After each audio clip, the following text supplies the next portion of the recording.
Bonjour à toutes et à tous. Bienvenue au Musée Beuge pour notre deuxième rencontre d'artistes. Alors Charles, aujourd'hui, qui recevons-nous ? Alors aujourd'hui, nous recevons Judith Deveau, qui est une artiste naturaliste, une sculpteur, dont nous exposons les œuvres jusqu'au 27 juin prochain, dans le cadre de l'expo Peinture et sculpture au féminin. J'ai fait un parcours un peu atypique puisque j'ai fait les choses à l'envers. J'ai étudié l'histoire de l'art à l'école du Louvre.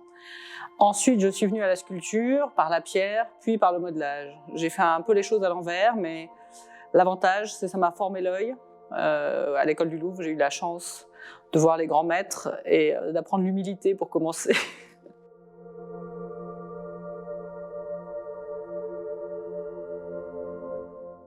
Oui, je suis arrivée par hasard à la ménagerie du Jardin des Plantes. Chez les artistes, la cohabitation, c'est difficile et mon maître m'avait collé à la porte. Et à la ménagerie du Jardin des Plantes, qui était un lieu pour moi au départ très triste, très carcéral, j'ai découvert en fait toute la vie des animaux et à quel point finalement le mouvement, la vie était là si on voulait bien se donner la peine de les regarder, de découvrir ces animaux.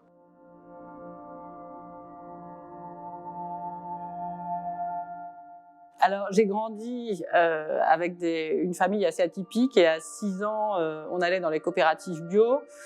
Et c'est vrai que le souci du monde environnant, c'est quelque chose qui m'habite depuis longtemps. J'ai toujours adoré regarder les plantes, les animaux.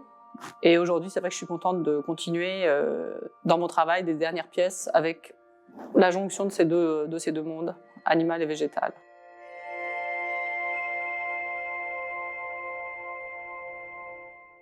Alors, dans les groupes, il y a quelque chose qui intervient qui est très intéressant, c'est que finalement, l'espace, le volume entre les deux individus, entre les deux sculptures, fait partie intégrante de la sculpture. C'est comme le silence en musique. Et il va se passer quelque chose dans cet espace. Et c'est aussi une invitation au spectateur, à lui, à venir habiter cet espace avec sa sensibilité, avec son questionnement. Et ça peut être des choses à la fois intime. Parfois, j'ai des groupes de sculpture où il y a un espace amoureux, ça peut être aussi un espace d'amusement.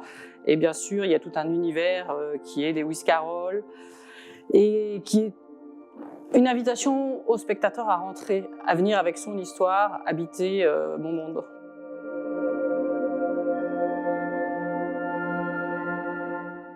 J'ai fait beaucoup d'oiseaux. J'ai fait aussi beaucoup de lapins, j'ai compté qu'à 16 lapins, il fallait s'arrêter. Et j'ai fait beaucoup d'oiseaux. Ce que je trouve passionnant dans l'oiseau, c'est le volume se referme ou s'ouvre. Si on voit la bernache qui est là, on a un volume complètement fermé, extrêmement sobre. Et puis d'un seul coup, si l'aile s'ouvre, là, l'espace se démultiplie, devient complètement différent. Et ça, je trouve ça absolument passionnant.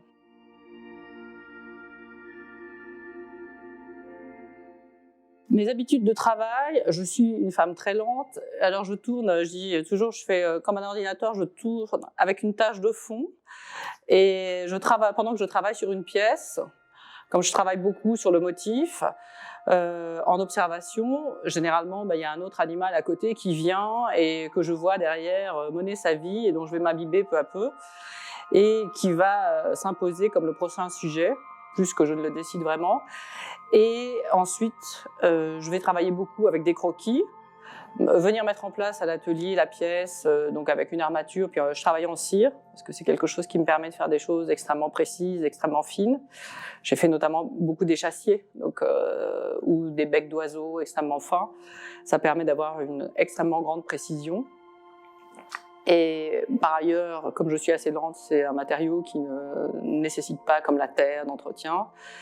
En tout cas, c'est vraiment le matériau où moi je m'éclate. Et donc après, j'ai des allers et retours entre l'atelier, où je vais avancer sur la pièce, etc. Et puis après, je vais retourner au fur et à mesure des besoins devant le motif pour préciser des choses que j'ai pressenties, mais qui ne sont pas encore assez bien comprises, qui ne donnent pas satisfaction.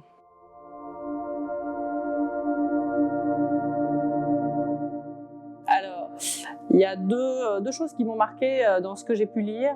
Il y a la phrase de Gauguin, quand il écrit de Tahiti, Oviri, écrit d'un sauvage. Il parle de la ligne majeure, de la ligne harmonique. Et c'est exactement ce qu'on retrouve aussi chez les maîtres japonais, c'est-à-dire que quand on voit la connaissance que les Japonais avaient de la nature, leur permettait, avec un pinceau, de poser une ligne, 2 points, et tout était là. Pour moi, c'est vraiment la chose la plus complète, c'est-à-dire réussir à trouver la synthèse, la ligne de force, l'architecture. On est ici dans une maison d'architecte, et vraiment ce qui est portant, c'est l'essentiel. Le reste, on sait que les animaux ont des plumes, des poils, on n'a pas besoin de le spécifier, ils sont là de toutes les façons. 3 plumes, ça suffit largement.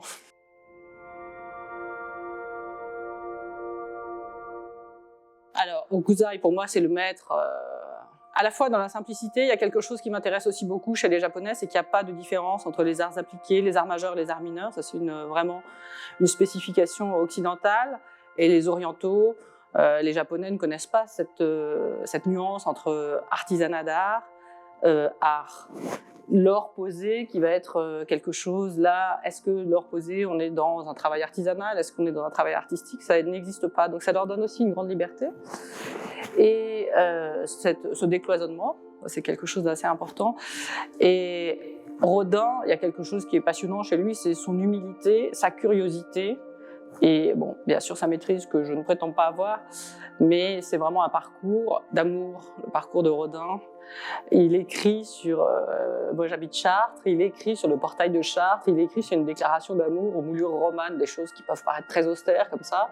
Et si on lit les cathédrales de France de Rodin, on ne peut plus rentrer dans une église sans regarder l'amour, de la courbe, de la contre-courbe. C'est l'essentiel de la sculpture.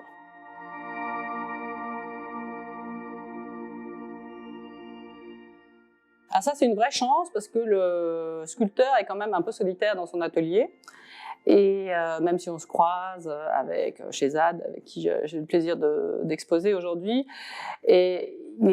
c'est quand même un parcours très très solitaire. Et d'un seul coup, travailler avec quelqu'un d'autre, qui arrive aussi avec son cahier des charges, c'est intéressant parce que d'un seul coup, on est à deux, on fait quelque chose à deux.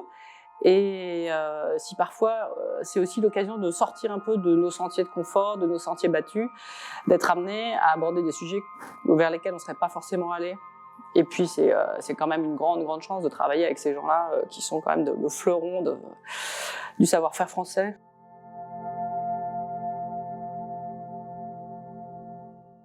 Il y a un désir que j'ai depuis très longtemps, parce qu'il y a aussi, dans les choses qui m'ont marqué, cette idée effectivement de proximité entre l'artiste, l'artisan, quelque chose de complet. C'est toute l'école de Nancy, avec aussi cette proximité du végétal. Et ces gens qui travaillaient tous ensemble. Et j'avais très envie depuis très longtemps de faire des arts appliqués. Donc j'ai commencé avec la table aux fleurs qui est là-haut. Et j'ai continué. Là, j'ai en préparation une paire de petites tables et des lampes, parce que j'avais très envie depuis longtemps de faire des lampes. Et j'ai la chance d'avoir justement une commande dans ce sens. Donc je vais pouvoir réaliser ce projet qui me tenait à cœur depuis longtemps.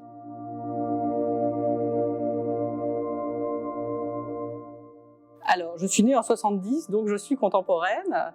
Et pour moi, c'est pas une question qui est très intéressante de savoir si les gens font des choses. Je peux être complètement bouleversée par des gens comme Christo, par de la danse contemporaine, etc. Pour moi, la question n'est pas de faire des choses figuratives ou abstraites, etc. Pour moi, la question, c'est de toucher les gens. Et je peux être aussi bien touchée par un travail abstrait, par un travail, la table qui est là en béton, c'est quelque chose qui, chez moi, résonne très bien. Pour moi, la seule chose qui importe, c'est la résonance. C'est-à-dire qu'on propose une émotion, soit on a les moyens de la faire partager, c'est réussi, et sinon, c'est raté, et quelle que soit la démarche.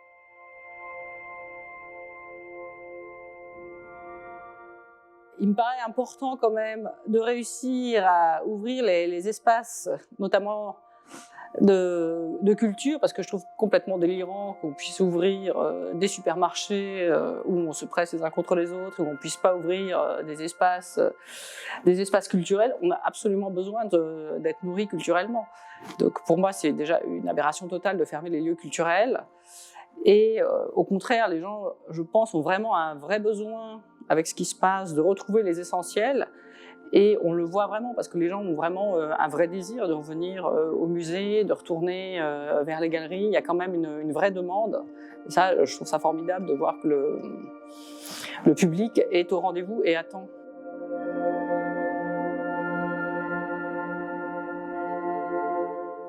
Quand je suis arrivée dans ce lieu, déjà j'ai été frappée par la qualité d'aménagement qui est assez rare.